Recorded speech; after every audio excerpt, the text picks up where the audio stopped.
Greetings, YouTube. Today I'd like to talk about Dyson Spheres. Now, many people may have not have heard of what a Dyson Sphere is, so a brief description is, the Dyson Sphere is a shell around the Sun. Now, the Earth is 93 million miles away from the Sun, also known as 1 astronomical unit. And the idea is you take all of the matter in our solar system, all the planets, asteroids, all of it, yes, even including Pluto, and you take that matter to build a shell that is the same distance from the Sun that the Earth is. So that the entire inside surface of this shell would be the right distance from the Sun for life to exist.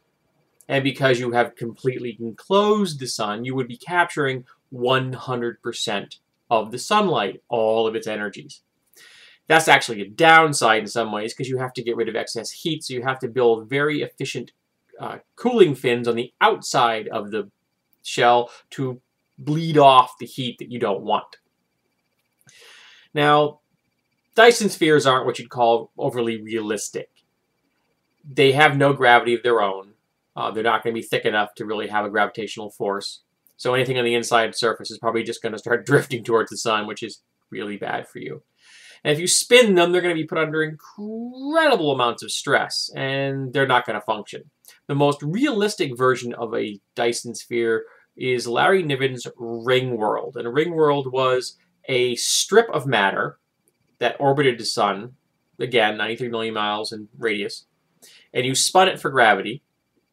And it was only, when I should say only, it was 10,000 miles wide. So it was this 10-mile wide, 1,000-mile wide ribbon around the Sun. And it still had, immense amounts of real estate on it. Now, an actual Dyson sphere is something like 120 billion times the surface area of Earth. So there's an incredible amount of space on a Dyson sphere. But I've always been fascinated by them. And I've always been of the opinion that if you have the technology to create a Dyson sphere, to take all the matter in a solar system, or our system, or any other solar system, and build a shell around the Sun, you could probably lick the whole gravity problem. And I figure, Star Trek does it. They've got the gravity problem solved. So let's imagine that you can build a Dyson sphere sometime in the next 10,000 years. That seems like a pretty reasonable timescale. And you've licked the gravity problem. So you've got gravity in the inside of the sphere, so it's exactly the way you want. If you've tuned the fins properly, so you can bleed off the heat the way you want, you could actually have it set up so that the different parts of the Dyson sphere have different temperatures, different climatic zones. You could have it done in bands, or I don't know how you want to do it. I'm not a climatologist. There'd probably be some good way to do it because you're going to want to also make sure you have functional weather patterns. Now, sending radio signals from one side of the Dyson sphere to the other is going to be difficult because there's a star in your way. So you're probably going to want to have both landlines, things buried in the sphere itself that let you communicate, like cell towers. And you're also going to want to probably have some kind of satellite communication. Satellites strung in a string around the Sun between the inside of the sphere and the Sun. I don't know what would be the proper distance. Someone probably could tell me that. So you could beam information from satellite to satellite and then down to the planet, to the sphere's inner surface as you wish. And I'm also thinking if you've licked gravity problems, then sky barges, barges big enough that you could be essentially your home, would be completely feasible, as would sky cities. So I just imagine these sky barges, these homes that float through the atmosphere on the inside of that sphere. And occasionally they'll dock with a city, interact with people on board, and they drift off and head their own way. And you can end up with pods, just groups of these home barges. And if you get tired of your neighbors, you just peel off from the pod, you go off on your own, maybe you join another one, maybe you just go off on your own. And if you lived for thousands of years, drifting at a dirigible speed, you would never see all of the inside of that sphere. You could go generations without having seen everything, even if you lived to be 10,000 years old. And I just love that concept. Now, another idea I've had is that, say you've gotten this technology, and for 100, 200, 300,000 years. This is so the citizens who have created this enjoy the Dyson Sphere. They have interactions. They get very political, say. They get very much like the vampires from the Masquerade. You know, if they have nothing else to do, material goods are no longer a problem, so they take turn to politicking and duels for fun. But eventually they suffer lassitude. They just get tired of life. And they decide, okay, we've had enough.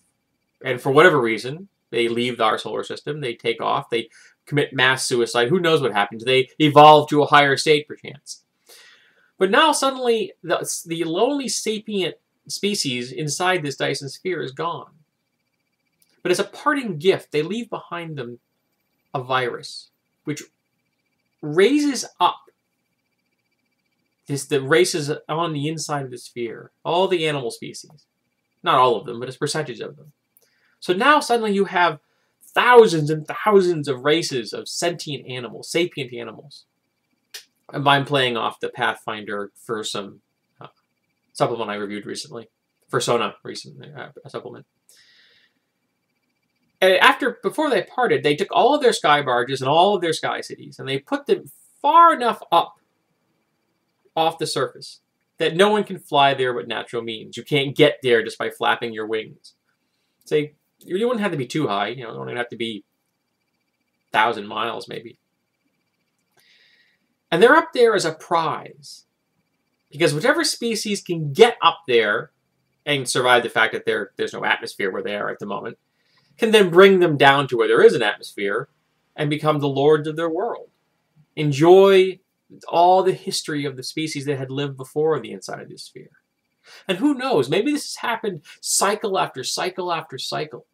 Each generation of owners of the Dyson Sphere growing weary and tired and taking off and leaving the Dyson Sphere behind for the next generation of new races to evolve and go up there and get to those cities floating in the sky. I've often thought that would be a cool campaign concept, you know? But it does present some interesting problems. The inside of a Dyson Sphere, the sun never sets. Animals are going to have to be either genetically engineered to tolerate that or be allowed to given time to naturally adapt to them. Simple adaptation would be like very thick eyelids, so you can just close your eyes and not see the sun all the time. Burrowing creatures would, of course, would have an advantage. Creatures that can build themselves coverings.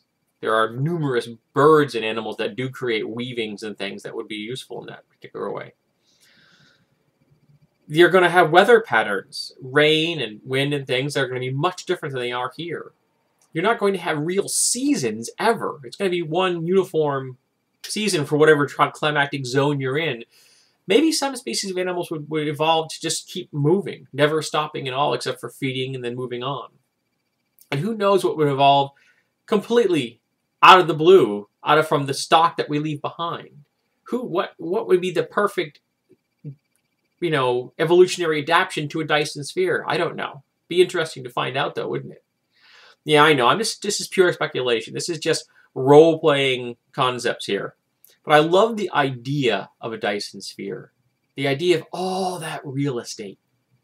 All of it accessible by boats and feet. You know, you don't need planes. You don't need rocket ships. You can get everywhere you want to with a boat or just hoofing it. And that's cool. So, have you ever used Dyson Spheres in a role-playing game? Have you ever wanted to?